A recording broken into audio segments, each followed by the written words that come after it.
So you're shooting your first short film as a cinematographer and you don't know where to start. First off, I want to say congratulations. And second, no need to worry, my friend. I got you. These are the first 3 things I do when I'm asked to DP a project. So let's just get to it. First things first, read the script. On the first read, just get to know the story. However, if you feel inclined, make notes or write any questions you may have for your director in the margins. Then break down or split up the script by scene. So typically when I read a script from the perspective of cinematographer, DP, I read it first and foremost for the story. So I actually have already read this script, but this is my second time going through it, and typically I just write any notes or questions that I have for my director.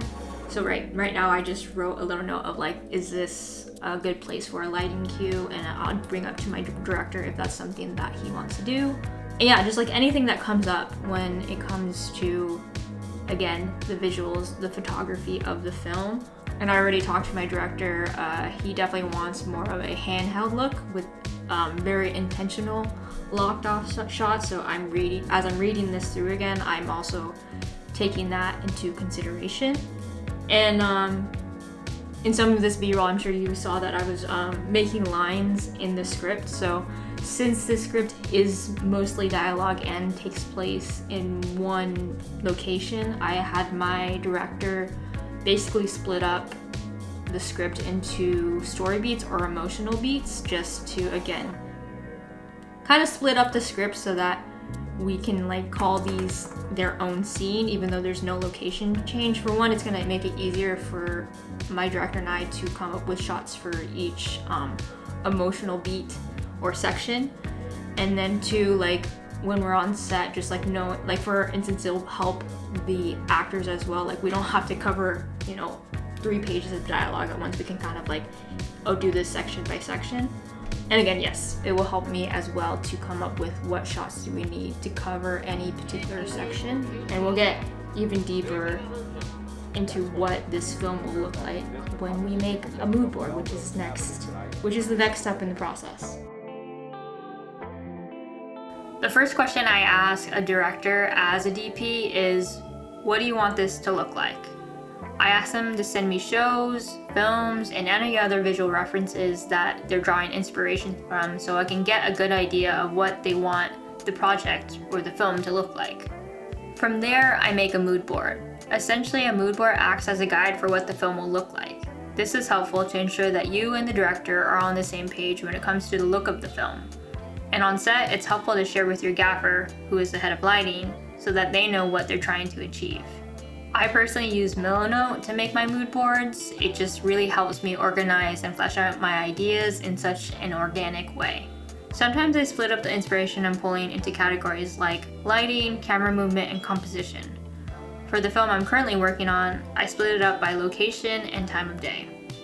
Ultimately, organize it in a way that's most helpful to you. I almost forgot to mention 2 great resources to start to look for visual references and inspiration are Shot Deck, and one that I just got introduced to is Frameset. And I haven't used this one myself, but I definitely will because I'm trying to get into doing more commercial stuff because that's where the money's at. But it's, Frameset. Most of these frames are from more commercial work and corporate work, but mostly commercial work. So if you also want to pull references from here, I also think this is a good resource to also help you make treatments, but that's a video for another day. Also something that I'm still learning how to do myself. This step is probably the most straightforward yet challenging of the 3. Make a shot list. I'm still very much learning when it comes to making good and efficient shot lists, but ultimately a good shot list accounts for all the shots that are needed to cover each scene. I'll definitely consider making a more in-depth video on how to make a shot list, but for now, I'll just say this. Typically for each scene, you'll need a master shot, which will probably be a wide. This ideally will cover the scene from start to finish, and from there you get coverage of the action or dialogue in mediums or close-ups.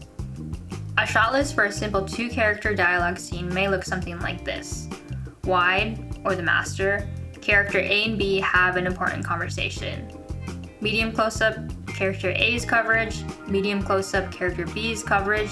Insert, cutaway to important document on table. If you don't know what some of these abbreviations mean, don't worry.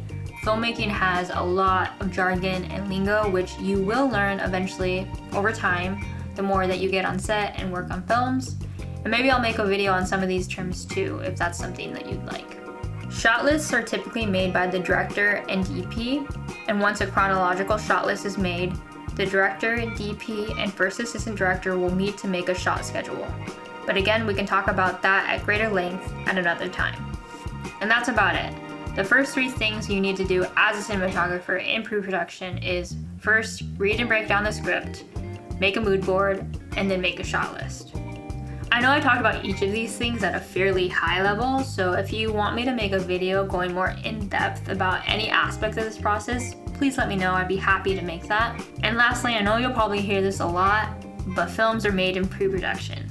Especially as a cinematographer, the more you have a plan in place, the better you are able to focus and execute the visuals on set. If you made it to the end of this video, know that I really appreciate you. And if we haven't met yet, I'm Marissa Roxas, a cinematographer based in San Diego, California. And if you're someone who also wants to go from surviving to thriving filmmaker, like me, then you are in the right place, and I'm happy to have you here. So thank you for watching, and until next time, take care.